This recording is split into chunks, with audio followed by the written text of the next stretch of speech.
राम राम मंडळी, शुभ संध्याकाळ.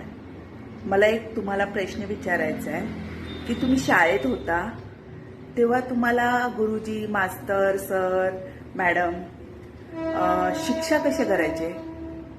म्हणजे कधी गैरहजर राहिला तुम्ही, कधी गृहपाठ केला नसेल, कधी उपस्थित राहिला नसेल शाळेमध्ये, त्यावेळेस नक्की तुम्हाला गुरुजी कशी शिक्षा करायचे?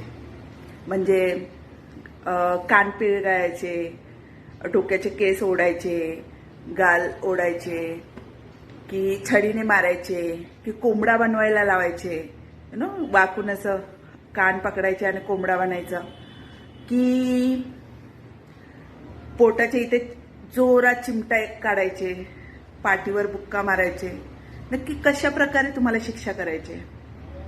बघा, मी जर काही चूक केली असेल किंवा गृहपाठ कंप्लीट केला नसेल तर पूर्ण ओळीमध्ये लाईन लावायचे. आमचे तर गुरुजी हातावर असे जोरात छडी मारायचे. ती छडी पाहताच लांब, जोपर्यंत नंबर आहे तोपर्यंतच अंग एवढं थरथर कापायचं आणि जेव्हा माझा नंबर येईपर्यंत पूर्ण खाली कोसळून जायची. मग कसले गुरुजी मारतायत, सोडून द्यायचे.